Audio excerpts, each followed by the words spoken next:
ধরে নেওয়া যাক চারপাশের পৃথিবী যখন ভেঙে পড়ছে তখন নিজের মনের ভেতর একটি অভেদ্য দুর্গ গড়ে তোলা সম্ভব। আর এটি কোনো রূপকথা নয়, বরং হাজার বছর পুরনো এক পরীক্ষিত কৌশল। একদম। আমাদের আধুনিক কর্মজীবনটা আসলে অনেকটা এরকমই, তাই না? মানে প্রতিনিয়ত ডেডলাইনের চাপ, ইমেলের পাহাড়, বসের প্রত্যাশা, আর সব কিছুর মাঝে নিজেকে প্রমাণ করার এক অন্তহীন ইঁদুর দৌড়। রাইট। আমাদের আজকের এই গভীর আলোচনায় আমাদের মূল লক্ষ্য হল যারা এই উচ্চ চাপযুক্ত পেশাগত পরিবেশে কাজ করেন তাদের জন্য একটি গাইডের মতো কাজ করা। কিভাবে এই প্রবল চাপের মধ্যেও শান্ত, অবিচল আর ফোকাসড থাকা যায়, আমরা আজ সেই সূত্রগুলোই খুঁজব। আর এই উত্তরের সন্ধানে আমরা আজ চমৎকার দুটি উৎসের সাহায্য নিচ্ছি। হ্যাঁ, প্রথমটি হল রায়ান হলিডের যুগান্তকারী বই দ্য ডেইলি স্টোয়েক, যেখানে তিনি প্রাচীন স্টোয়েক দর্শনকে আধুনিক জীবনের একেবারে বাস্তবমুখী হাতিয়ার হিসেবে তুলে ধরেন। আর দ্বিতীয় উৎসটি হল আর্থার ব্রুকসের একটি গভীর সাক্ষাৎকার। আর্থার ব্রুকস হলেন হার্ভার্ড বিশ্ববিদ্যালয়ের একজন অধ্যাপক, নিউ ইয়র্ক টাইমসের বেস্ট সেলিং লেখক এবং একজন প্রখ্যাত সামাজিক বিজ্ঞানী। মানে তিনি মূলত সুখের বিজ্ঞান বা সায়েন্স অফ হ্যাপিনেস নিয়ে দীর্ঘ সময় ধরে গবেষণা করছেন। আর মজার ব্যাপার হল এই দুটি উৎসের মধ্যে যে সংযোগটা তৈরি হয়েছে সেটা সত্যিই অবাক করার মতো। হ্যাঁ, মানে একদিকে ২৫০০ বছর পুরনো দর্শন আর অন্যদিকে আধুনিক স্নায়ুবিজ্ঞান। ব্রুকস দীর্ঘ ৭ বছর ধরে মানুষের সুখ নিয়ে যে গবেষণা করেছেন তার চূড়ান্ত ফলাফলগুলো মিলে যাচ্ছে সেই প্রাচীন গ্রিক এবং রোমান দার্শনিকদের কথার সাথেই। ঠিক আছে, চলুন বিষয়টা একটু ভেঙে বোঝা যাক। আমরা সবাই তো কর্মক্ষেত্রে বা জীবনে সুখী হতে চাই, তাই না? চাপ সামলে দিন শেষে শান্তিতে থাকতে চাই। কিন্তু আমাদের উৎসগুলো বলছে এই সুখ খোঁজার প্রক্রিয়াটাই নাকি আমাদের আরও বেশি চাপে ফেলছে। ঠিক তাই।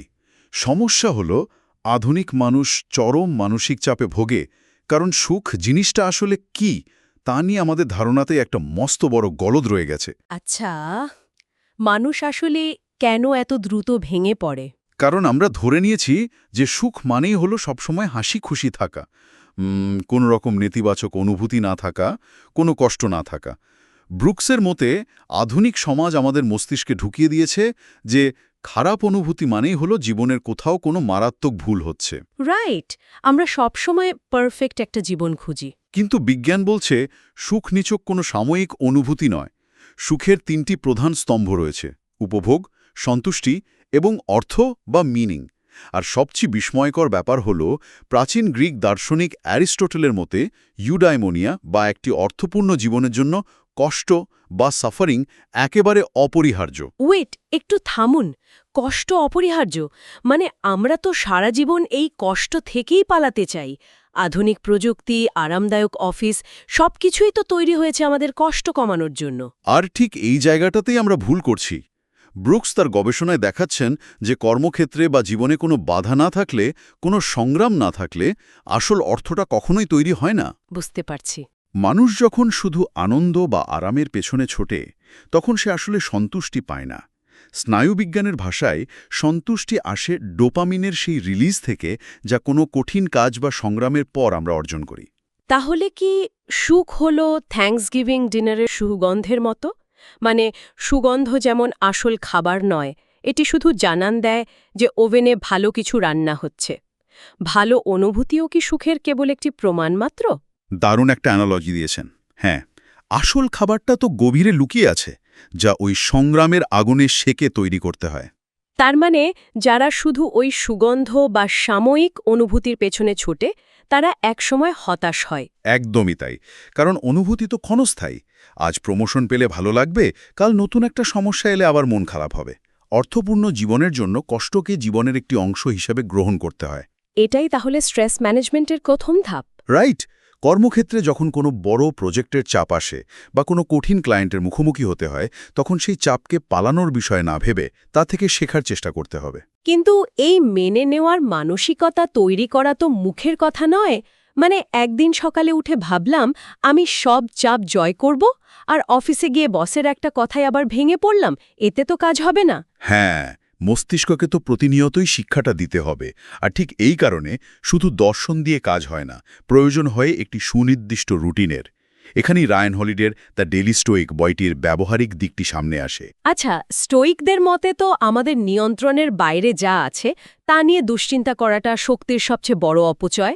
ঠিক, আমাদের ফোকাস শুধু সেখানে থাকা উচিত যা আমরা নিয়ন্ত্রণ করতে পারি, অর্থাৎ আমাদের নিজেদের মন এবং যে কোনো ঘটনার প্রতি আমাদের প্রতিক্রিয়া। আর এর জন্যই বইটিতে সকাল, দুপুর এবং রাতের একটি রুটিনের কথা বলা হয়েছে। দিনের শুরুতে অর্থাৎ সকালে নিজেকে মনে করিয়ে দেওয়া যে আজকে সারাদিনে কি কি নিজের নিয়ন্ত্রণে আছে আর কি নেই। যেমন ধরুন, রাস্তায় ট্রাফিক জ্যাম থাকবে কিনা বা বসের মেজাজ কেমন থাকবে সেটা কিন্তু কারোর নিয়ন্ত্রণে নেই। রাইট, কিন্তু সেই জ্যামে বসে কেউ বিরক্ত হবে নাকি একটা পডকাস্ট শুনবে সেটা সম্পূর্ণ তার নিজের চয়েস। একদম। এবং এই রুটিনের সবচেয়ে গুরুত্বপূর্ণ অংশটি হল দুপুর। বিজ্ঞান বলছে দুপুরের দিকে মানুষের ডিসিশন ফিটিগ বা সিদ্ধান্ত নেওয়ার ক্লান্তি চরম পর্যায়ে পৌঁছায়। এই সময়ই আমাদের মানসিক নিয়ন্ত্রণ সবচেয়ে দুর্বল থাকে। ঠিক, তাই স্টোইকরা বলেন দিনের ঠিক মাঝপথে একটু থেমে নিজেকে মনে করিয়ে দেওয়া যে বাইরের পরিস্থিতি যত খারাপই হোক না কেন, চূড়ান্ত সিদ্ধান্ত নেওয়ার ক্ষমতা সবসময় নিজের হাতেই থাকে। আর রাতের বেলা যখন আমরা ঘুমোতে যাই তখন যা কিছু আমাদের নিয়ন্ত্রণের বাইরে তাকে ভাগ্যের হাতে ছেড়ে দিয়ে শান্তিতে ঘুমানো, কারণ সারাদিনের সব ঘটনার ব্যবচ্ছেদ করে তো লাভ নেই। একদমই তাই। এই যে সকাল, দুপুর আর রাতের রুটিন, এটি শুনতে সাধারণ মনে হলেও এটি আসলে মনের ভেতর একটি দুর্ভেদ্য প্রাচীর তৈরি করার কৌশল, যেটাকে স্টোইকরা বলেন দ্য ইনার সিটাডেল বা মনের দুর্গ। হ্যাঁ, আমাদের উৎসগুলোতে মার্কিন নেভি পাইলট জেমস স্টকডেলের একটা শিহরণ জাগানো উদাহরণ দেওয়া হয়েছে। ভিয়েতনাম যুদ্ধের সময় স্টকডেল বন্দী হন। দীর্ঘ 7 বছরের বেশি সময় ধরে তাকে নির্মমভাবে নির্যাতন করা হয়। ভাবাই যায় না। তিনি জানতেন না যে কোনোদিন তিনি মুক্তি পাবেন কিনা, কিন্তু এই পুরোটা সময় তিনি দার্শনিক এপিকটেটাসের শিক্ষার উপর ভিত্তি করে নিজের মনের ভেতর সেই ইনার সিটাডেল তৈরি করেছিলেন। কিন্তু জেমস স্টকডেল তো একজন যুদ্ধবন্দী ছিলেন। আমার মাথায় একটা প্রশ্ন ঘুরপাক খাচ্ছে। আধুনিক পেশাগত জীবনে যেখানে আমাদের যুদ্ধ করতে হয় না, কিন্তু বস হয়তো অকারণে রেগে যান, তখন এই দুর্গ কিভাবে কাজ করবে? আমরা তো আর চাকরি ছেড়ে চলেও যেতে পারি না। দেখুন, এই দুর্গ তৈরি করার মানে কিন্তু সমস্যা থেকে পালিয়ে যাওয়া নয়। বাইরের ঘটনা সরাসরি আমাদের কোনো ক্ষতি করতে পারে না, ক্ষতি করে সেই ঘটনার প্রতি আমাদের প্রতিক্রিয়া। আচ্ছা, মানে স্টকডেল যেমন জানতেন যে তার বন্দিদশা তার নিয়ন্ত্রণে নেই, কিন্তু তার প্রতিক্রিয়া সম্পূর্ণ তার নিয়ন্ত্রণে। ঠিক, অফিসেও কারো খারাপ আচরণ আপনার মনের দুর্গে প্রবেশ করতে পারবে না যদি আপনি ভেতর থেকে প্রতিক্রিয়া না দেখান। বসের রাগ হলো সে বৃষ্টির মতো, যার দুর্গের বাইরের দেয়ালে আছড়ে পড়ছে। আপনি নিজে জানালা খুলে না দিলে আপনি ভিজবেন না। তার মানে ভেতরের ইমোশনাল রিয়াকশনটাকে বন্ধ রাখা। কিন্তু মনের দুর্গ তো আমাদের প্রাথমিক আঘাত থেকে বাঁচালো, এরপর তো আমাদের সমস্যাটার সমাধান করতে হবে, তাই না? হ্যাঁ, আর এখানে দার্শনিক এপিকটেটাসের আরেকটি যুগান্তকারী কনসেপ্ট চলে আসে, যার নাম দ্য টু হ্যান্ডেলস বা দুটি হাতল। তিনি বলতেন যে কোনো পরিস্থিতির দুটি হাতল থাকে। একটি হাতল দিয়ে পরিস্থিতিকে সামলানো যায়, অন্যটি দিয়ে যায় না। ঠিক, বইটিতে সাংবাদিক উইলিয়াম সিব্রুক এর উদাহরণ দিয়ে এটা দারুণভাবে বোঝানো হয়েছে। 1933 সালে সিব্রুক তার চরম অ্যালকোহল আসক্তি দূর করার জন্য একটি মানসিক হাসপাতালে ভর্তি হন। হ্যাঁ, পড়েছি এটা। প্রথম দিকে তিনি সেখানে সবার সাথে খারাপ আচরণ করতেন, নিয়ম ভাঙতেন। কারণ তিনি পরিস্থিতিকে অস্বীকৃতি বা লড়াইয়ের হাতুল দিয়ে ধরেছিলেন। তিনি মানতেই পারছিলেন না যে তাকে ওই পরিবেশে থাকতে হবে, ফলে তিনি পুরোপুরি ব্যর্থ হচ্ছিলেন। কিন্তু যখন তাকে হাসপাতাল থেকে বের করে দেওয়ার উপক্রম হল, তখন তিনি বুঝতে পারেন যে তিনি ভুল হাতলটি ধরে আছেন। এরপর তিনি রিকভারি বা সুস্থতার হাতলটি ধরেন। রাইট, তিনি মেনে নেন যে তিনি অসুস্থ এবং তাকে এই চিকিৎসকদের সাহায্য নিয়েই সুস্থ হতে হবে। এখানে সবচেয়ে ইন্টারেস্টিং বিষয় হল পরিস্থিতি কিন্তু একটুও বদলায়নি। হাসপাতাল একই ছিল, ডাক্তাররাও বদলাননি, শুধু তার দৃষ্টিভঙ্গি বদলে গিয়েছিল। আধুনিক কর্পোরেট জগতেও এটি একটি শক্তিশালী হাতিয়ার। একটি কঠিন প্রজেক্টকে আমরা অভিযোগের হাতুল দিয়ে ধরতে পারি, আবার এটি আমার দক্ষতা প্রমাণের একটি সুযোগ, এই হাতুল দিয়েও ধরতে পারি। আর এই সুযোগ হিসেবে দেখার মানসিকতা থেকেই স্টোইকদের আরেকটি দর্শনের জন্ম হয়, যার নাম অ্যামর ফাতি, অর্থাৎ ভাগ্যকে ভালোবাসা। হ্যাঁ, এটি শুধু পরিস্থিতি মেনে নেওয়া নয়, বরং বাধাকে নিজের শক্তিতে পরিণত করার কথা বলে। যেমন ফ্র্যাঙ্কলিন ডি রুজভেল্টের উদাহরণ। ৩৯ বছর বয়সে তিনি যখন পোলিও আক্রান্ত হন। একজন রাজনীতিবিদের জন্য এটা তো ক্যারিয়ার শেষ হওয়ার কথা। ঠিক তাই।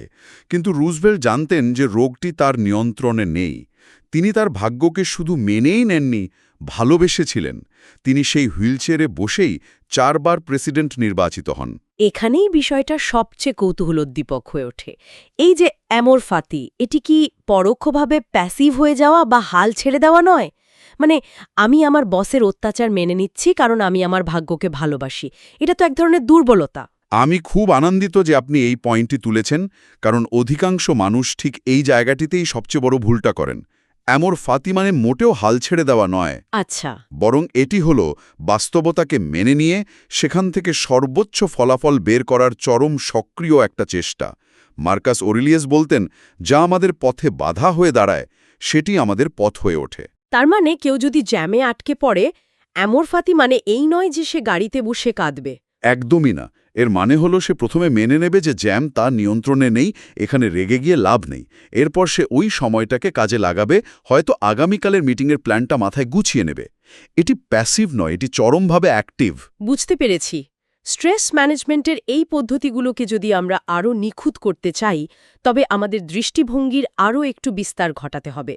আমাদের উৎসগুলোতে সক্রেটিস এবং এপিকিউরাসের দর্শনের কথাও এসেছে। হ্যাঁ, সক্রেটিসের সবচেয়ে বড় শিক্ষা ছিল তার বিনয় বা সক্রেটিক হিউমিলিটি।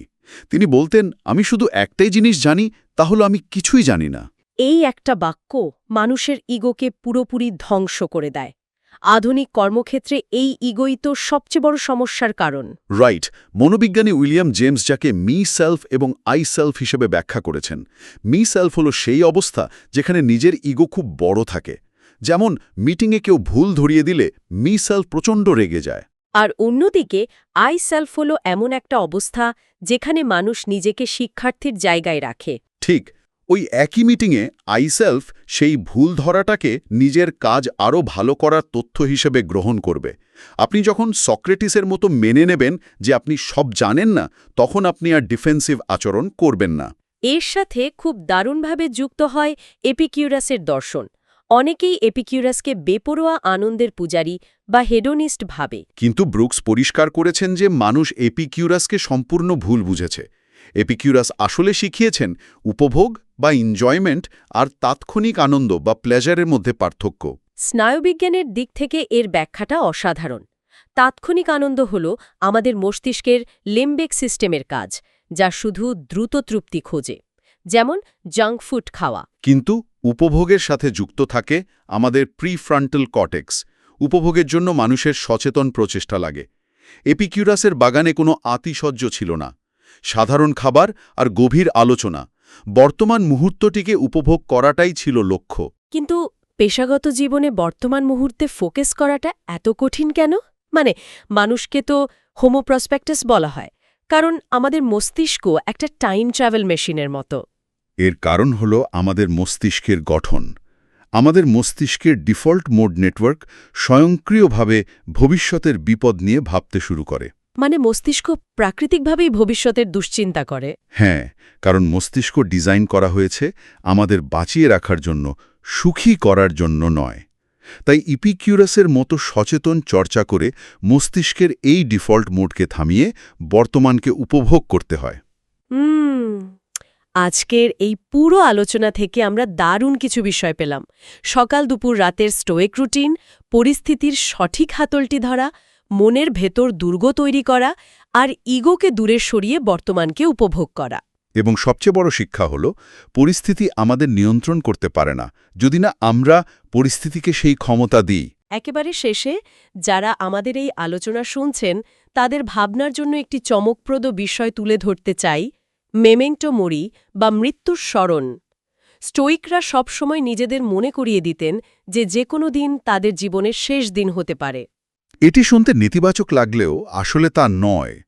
যদি ভাবা যায় যে এটি হয়তো জীবনের শেষ কাজ, তবে কি ওই একটি ইমেলের রিপ্লাই না পাওয়া বা অফিসের রাজনীতি নিয়ে মানুষ এত উদ্বিগ্ন হবে? কক্ষণই না। মৃত্যুর এই চিন্তা আসলে ফোকাস ধরে রাখার চূড়ান্ত হাতিয়ার। যখন মানুষ জানে যে সময় সীমিত তখন সে আর তুচ্ছ বিষয়ে শক্তি নষ্ট করে না। একদম। ঠিক যেমনটা আমরা শুরুতে বলেছিলাম, চারপাশের পৃথিবী যখন ভেঙে পড়ছে তখন নিজের মনের ভেতর একটি অভেদ্য দুর্গ গড়ে তোলা সম্ভব।